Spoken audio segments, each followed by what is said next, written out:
ஹவுதிகளின் தாக்குதல் எதிரொலியாக சீர்குலைந்த டொனால்டு டிரம்பின் சுற்றுப்பயணம். ஏமன் ஹவுதிகளின் ராணுவ வலிமையை ஒப்புக்கொண்ட அமெரிக்க பத்திரிகை ப்ளூம்பெர்க் இணையதளத்தில் டான் வில்லியம்ஸ் வெளியிட்ட ஒரு பகுப்பாய்வு கட்டுரை, ஏமனின் அன்சார் அல்லா இயக்கத்தால் ஏவப்பட்ட ஒரு ஏவுகணை அமெரிக்க ஜனாதிபதி டொனால்டு டிரம்பின் வளைகுடா சுற்றுப்பயண திட்டத்தை எவ்வாறு சீர்குலைத்துள்ளது என்பதை எடுத்துக்காட்டியுள்ளது. கடந்த வாரம் ஏமன் படை அனுப்பிய ஏவுகணை இஸ்ரேலின் விமான நிலையத்தை தாக்கிய செய்தி உலக அளவில் கவனம் பெற்றது. இஸ்ரேலிய மற்றும் அமெரிக்க வான் பாதுகாப்புகளை தாண்டி பென்குரியன் சர்வதேச விமான நிலையத்தின் சுற்றளவிற்குள் அந்த ஏவுகணை தரையிறங்கியது. சேதம் குறைவாக இருந்தாலும் அதன் அரசியல் தாக்கம் கூர்மையாக இருந்தது. ப்ளூம்பெர்க் குறிப்பிட்டுள்ளது போல ஹவுதிகளின் தாக்குதல் அதிக அழிவை ஏற்படுத்தவில்லை, ஆனால் அதன் அரசியல் செய்தி நிச்சயமாக பலரை தாக்கியுள்ளது. இந்த சம்பவம் பாலஸ்தீன் ஆதரவு படைகள் பலவீனமடைந்துள்ளது என்ற கூற்றுக்களை பொய்யாக்கியுள்ளது.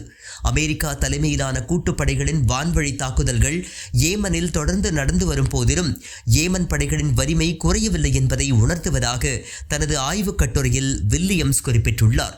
வில்லியம்ஸின் கூற்றுப்படி இஸ்ரேல் மற்றும் ஹமாஸ் இடையே போர் நிறுத்தத்தை உறுதி செய்வதற்கான ட்ரம்பின் சமீபத்திய முயற்சிகள் பெரும்பாலும் முடங்கியுள்ளன. மேலும் அவரது வாக்குறுதி பலிக்கவில்லை. ட்ரம்ப் தொடர்ந்து இஸ்ரேலை ஆதரித்து ஹமாஸை அச்சுறுத்தி வரும் நிலையில் அவரது நிர்வாகம் வளைகுடா நாடுகளுடன் நெருக்கமான பொருளாதார மற்றும் பாதுகாப்பு உறவுகளையும் பின்பற்றுகின்றது. அவரது பயண திட்டத்தில் சவுதி அரேபியா, கத்தார் மற்றும் ஐக்கிய அரபு எமிரேட்ஸ் ஆகியவை அடங்கும். அங்கு அவர் ஆயுத ஒப்பந்தங்கள் மற்றும் AI தொடர்பான ஒத்துழைப்புகளை மேற்கொள்ள உள்ளார். மேலும் புதிய முதலீடுகளை பெறுவார் என்று எதிர்பார்க்கப்படுகின்றது. இருப்பினும் ஏவுகணை தாக்குதல், காசா மீதான போர் மற்றும் பரந்த பிராந்திய நிலையற்ற தன்மை தீர்க்கப்படாமல் இருப்பதை நினைவில் கொள்ள வேண்டியுள்ளது.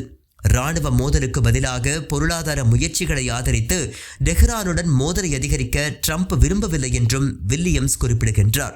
சுருக்கமாக, வளைகுடா நாடுகளுடன் உறவை வலுப்படுத்த ட்ரம்ப் தயாராகி வரும் நிலையில் ஏமன் ஏவுகணை தாக்குதல் ட்ரம்பின் கனவில் சற்று ஸ்பீடு பிரேக்கரை போட்டுள்ளது. இஸ்ரேலின் போர் விரிவாக்க அறிவிப்பை தொடர்ந்து பேச்சுவார்த்தை இனி பலனளிக்கப் போவதில்லை என்று அறிவித்த ஹமாஸ் அதிலிருந்து விலகிக் கொள்வதாக கூறியுள்ளது. பட்டினி மற்றும் இன அழித்தொழிப்பு போரை இஸ்ரேல் தொடரும் வரை பேச்சுவார்த்தையில் எந்த அர்த்தமும் இல்லை என்று ஹமாஸ் இயக்கம் கூறியுள்ளது.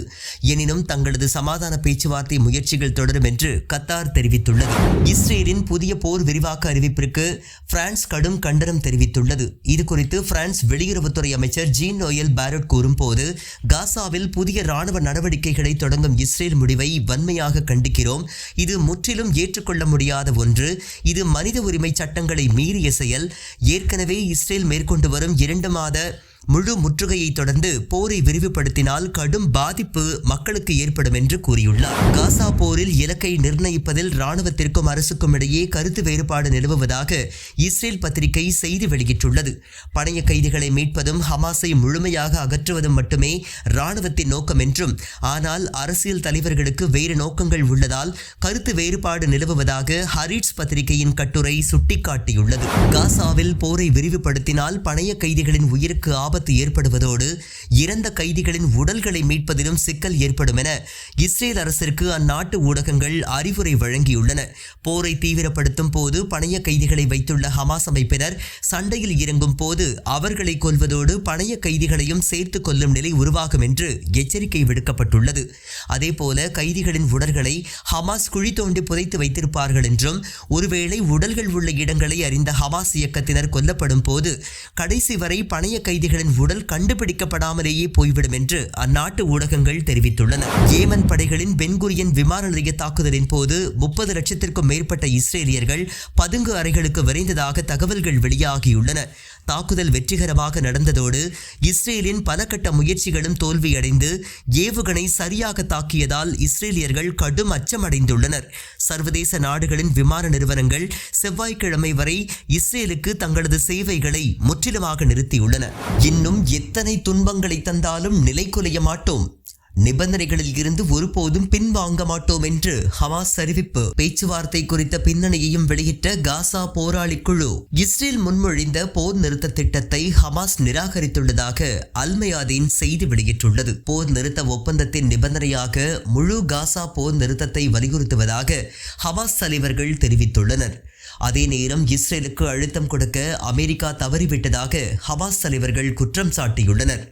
மூத்த ஹமாஸ் அதிகாரி ஒருவர் அல் மயாதீனிடம் பேசும்போது, மத்தியஸ்தர்கள் மூலம் சமீபத்திய இஸ்ரேலிய போர் நிறுத்த திட்டத்திற்கு ஹமாஸ் அதிகாரப்பூர்வமாக பதிலளித்துள்ளதாகவும் அதன் விதிமுறைகளை முழுமையாக நிராகரித்துள்ளதாகவும் கூறியுள்ளார்.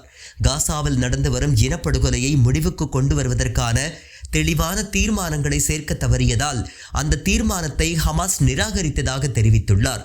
ஹமாஸ் அளித்துள்ள பதிலில், காசாவில் நடந்து வரும் தொடர்ச்சியான படுகொலைகள், பட்டினி மற்றும் அழிவு, பாலஸ்தீனியர்களை மீண்டும் மீண்டும் கட்டாயமாக இடம்பெயர்வது போன்றவை பேச்சுவார்த்தைகளை தொடர இஸ்ரேலுக்கு உள்ள விருப்பமின்மையை காட்டுவதாக கூறியுள்ளது. இஸ்ரேலின் தொடர்ச்சியான இராணுவ அழுத்தம் மற்றும் பட்டினி ஆகியவை ஹமாஸையோ அல்லது காசாவையோ ஆக்கிரமிப்பை நிறுத்த வேண்டும் என்ற கோரிக்கையிலிருந்து பின்வாங்க கட்டாயப்படுத்தாது என்று ஹமாஸ் தனது பதிலில் கூறியுள்ளது. காசாவிற்கு மனிதாபிமான உதவிகளை வழங்குவதில் அமெரிக்கா தோல்வியடைந்துள்ளது. தீவிர பேச்சுவார்த்தைகளில் ஈடுபட இஸ்ரேல் மீது தேவையான அழுத்தத்தை அமெரிக்கா கொடுக்காதது அதன் இயலாமையை காட்டுவதாக ஹமாஸ் அதிகாரி குறிப்பிடுகின்றார். முன்னதாக ஹமாஸ் முன்மொழிந்த போர் நிறுத்த ஒப்பந்தத்தை இஸ்ரேல் ஏற்க மறுத்து நிராகரித்திருந்தது குறிப்பிடத்தக்கது.